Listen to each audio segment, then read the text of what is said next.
What's up YouTube, it's your boy Nash here, welcome back to the channel. Now before we get started with today's video, the road to 200 subs has now come to a close and we are now 210 subs away from hitting 500 subs.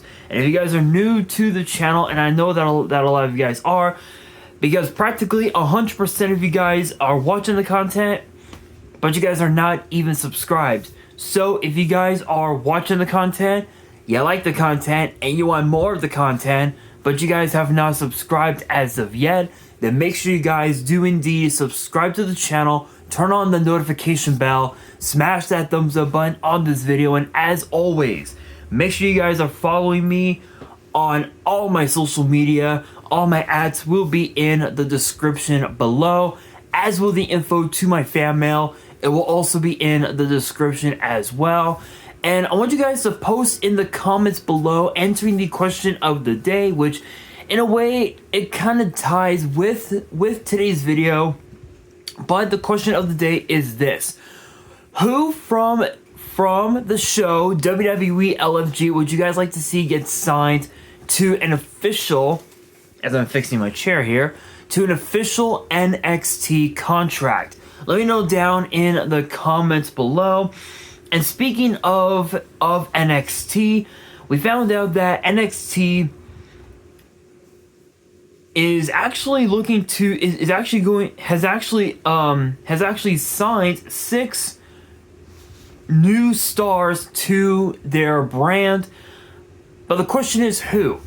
And as far as last night goes, sorry guys, I'm like trying to fix my chair here. There we go. Anyway, as far as last night goes, I have not seen last night's NXT yet. I never got the chance to, because unfortunately, KTLA decided to play fuck you, and decided to stream, if you will, the recent presidential speech that took place last night. So unfortunately, I was unable to watch NXT, so I do not want any spoilers. I would appreciate it if you guys did not comment below who won what was going on. I do not want to know about it until I've seen it for myself. So at this point right now, at this point, I'm getting real sick and tired of having to wait until the very next day. I think it's kind of bullshit that this has to happen, but at this point, I mean WWE is still pretty young into the new CW deal with NXT. At this point, I would settle for NXT to air new episodes weekly on Peacock. I would literally settle for that, but obviously, that is not going to happen, and probably won't, especially in the next 5 years. Very upsetting, to say the very least. But again, please do not spoil what happened last night. I need to see for myself. But let's kick this off with the first talent, Kylie Rae. Now apparently Kylie Rae actually has had a lot of success outside of WWE, not only competing in AEW, but also competing in TNA as well. And it's weird because she had been on WWE's radar for several years, but they weren't able to pull the trigger on signing her to WWE, and no one knows why. Some people believe that it has to do with the fact that she reminds them too much of Bailey when she had her Bailey buddies and all that. Others believe that she didn't have enough potential, if you will. So, but as of now, she has officially moved to. She has officially moved to the brand new WWE ID program, and will actually be competing on WWE's new show called WWE Evolve, which actually airs tonight on Tubi in the US, and of course YouTube internationally, which is awesome, very awesome. Congrats to her on finally getting signed to WWE.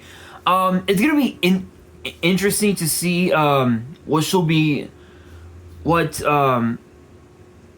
be capable of moving forward. But the next one up is Drake Moreau. Now, obviously, yes, we have seen him multiple times on NXT Level Up, and he's also on WWE's new show, WWE LFG Legends of Future Greats, which airs every Sunday on A&E as a member of Team Bubba Ray Dudley. And it's weird because again we've seen him on NXT Level Up over the last couple of years, couple of years or so, and he's actually impressed pretty much everybody at the Performance Center, to the point where we could end up seeing we could potentially see him compete on NXT full time. And yes, we did see him a couple times on NXT, but they were mostly just like squash matches, and he was more of an enhancement talent, if you will, for guys like Shawn Spears and guys like Brooks Jensen, and for guys like Gallus, if you will, which apparently Gallus have now been moved from NXT to WWE Evolve, which is going to be very interesting to say the very least. But he does have a very interesting background. Obviously, former offensive lineman from the Southern Methodist University in Louisiana. I believe it's where it's at. 6'6", 290 pounds. That is impressive. And so it's gonna be, so again, just like Kylie Ray, this one will be very interesting. But I think he's definitely gonna show a lot of promise on NXT moving forward. But next one up is a man by the name of Cappuccino Jones. And I know what you're thinking. Yes, that is his that is his name, Cappuccino Jones.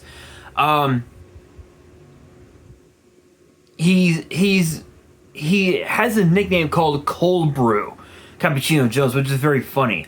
And his finishing moves are the Froggy Brew and the Decaffeinator. As in, like, decaf. Like, you guys get the idea. But I don't know what the hell is up with that guy. Clearly he's gonna be another version of definitely gonna be another version of Santino Marella. Just a bit different, just a bit more charismatic, I guess, if you will.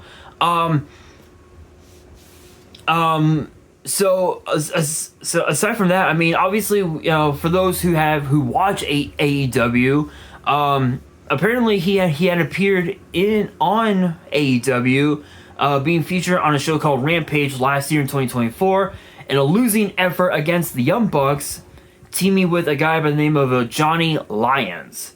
So I mean, so if you guys have seen him compete in AEW, let me know down in the comments below how good he is, because I mean, he seems like an incredible athlete. I mean, he's got promise, but still has a lot of proving to do. Next one up is Nicole Matthews, and I know what you guys are thinking. You guys are thinking, wait a minute, Nicole Matthews, where have I heard that name before? Well, you guys probably may have seen her from the 2018 Mae Young Classic. So it's been several years since she was a part of WWE, and in most recent years she basically has traveled the world, became a staple on the independent scene. Making appearances in both AEW and in Ring of Honor, and she could end up already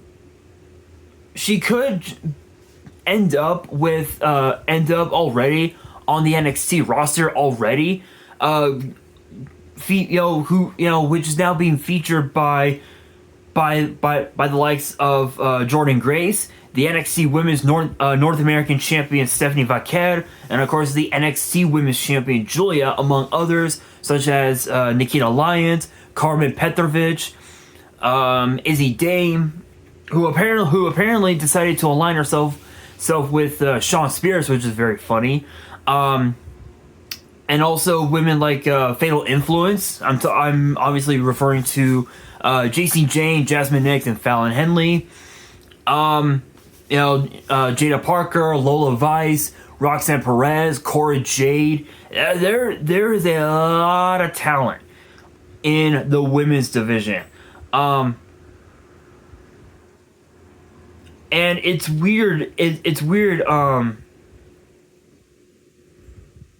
Because apparently she had competed in TNA recently, and her contract just recently came to an end. So it'll be interesting to have her on NXT. But next one up is actually this next one, and I'm assuming the second one, that the last one, these next two are gonna be the most shocking ever. So here's number 5. He calls himself the Foundation, and his name is Jonathan Gresham.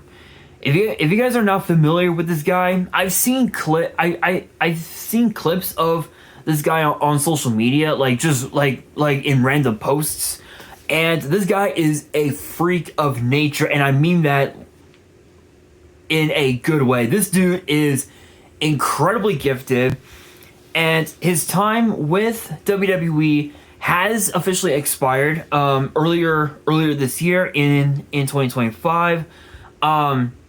Apparently he is still a free agent, and even though there haven't been any rumors that he will be WWE bound,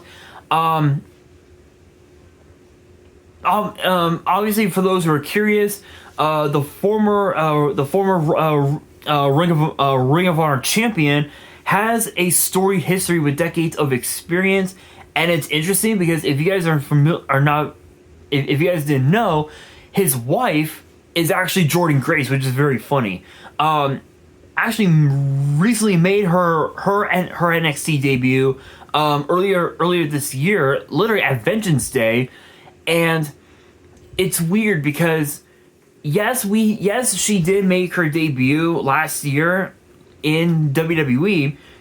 At the time she was still with TNA, and her contract wasn't gonna expire until late last year, and she did confirm that she would be working at NXT until they decided to move her to the main roster. And I mean, who knows? I mean, as far as Jonathan Gresham goes, his track record in the ring is absolutely incredible. Former Ring of Honor champion. In fact, I actually want to look up his resume. Let's see.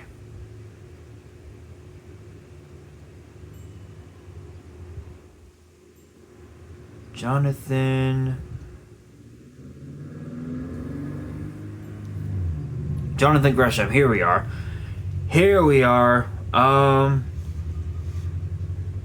Okay, so apparently he is currently at the moment making appearances on the independent scene. He did compete in AEW and in Ring of Honor. where he had won multiple championships, not just in Ring of Honor, but also teaming with Jay Lethal, becoming tag team champions, and again also worked for TNA as well, which is crazy. And if you guys don't, don't know, the name, if you guys remember the name, the wrestling name Suicide, it was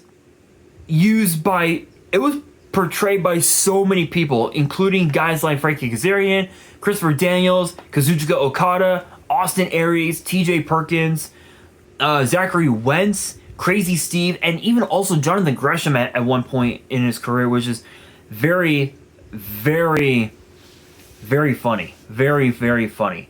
But his track record in wrestling is just absolutely incredible. Combat Zone Wrestling World Champion, the Crash Lucha Libre Cruiserweight Champion, DTU, Desastre Total Ultra Violento, Alto Impacto Champion one time. I'm probably butchering how it's pronounced. So shout outs to all of my Latino fans out there who are watching this. If I mispronouncing the wording, I apologize. But moving forward, Independent Wrestling .tv or Powerbomb.tv, Independent Champion, the inaugural champion. IWC International Wrestling Cartel Super Indie Champion, NWA Mid America X Division Champion, NSPW New South Pro Wrestling World Champion, Progress Unified World Champion, Pro Wrestling 01 International Junior Heavyweight Champion, New Wrestling Alliance World Junior Heavyweight Champion, 01 USA Midwest X Division Champion or World Junior Heavyweight Champion, former Ring of Honor Pure Champion, Ring of Honor World Champion, Ring of Honor Tag Team Champion alongside Jay Lethal. Let's see here. WXW World Tag Team Champion with Jay Skillett. Just his track record is incredibly crazy. Absolutely crazy. Over what, 10, 15, like what, maybe 20 years experience? Absolutely incredible. But this last one is going to shock you guys to your very core. And I am talking about the IIconics. And I know what you're thinking. You guys are thinking, wait a minute, the IIconics, who the fuck are they? Well, you guys may remember them as Peyton Royce and Billy Kay. Originally, they were known as the IIconic Duo, but they changed it to the IIconics sometime later when they got called up to the main roster. And it's weird. It's weird because we haven't seen them in well over 4 years. And they both got released from their contracts in WWE right around, like, I want to say post WrestleMania weekend. Like right after WrestleMania, WWE released several people. Excuse me. They released several people, including Braun Strowman, Bray Wyatt, God rest his soul. Raw commentator Tom Phillips, now part of TNA. Aiden English, I think now Matthew Raywalt, I think in TNA. They released who else did they release?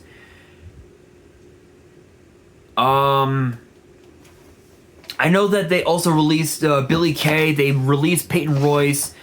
And if I remember correctly, they also released Ruby Riott about, actually not that long after that. I think it was like maybe about a few weeks later after that. Ruby Riott, now Ruby Soho, I think is her name. She got released as well. So they released a lot of talent at that point. And we found out we actually just found out that during WrestleMania weekend this year, both Billie Kay and Peyton Royce are going to be facing Kylie Rae and Nicole Matthews, two women who I talked about earlier in this video, for the promotion known as Prestige Wrestling. So it's not too far off that we could see the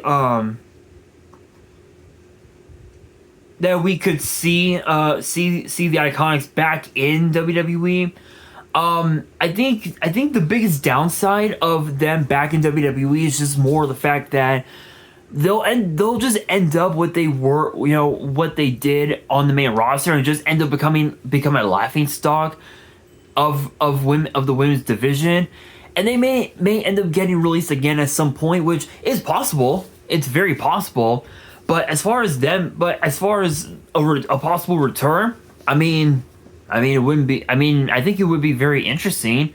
I think it would be very interesting to see the IIconics show up to NXT, target Fatal Influence, and just be like, hey, we're here. We started this shit. Let's go. What's up?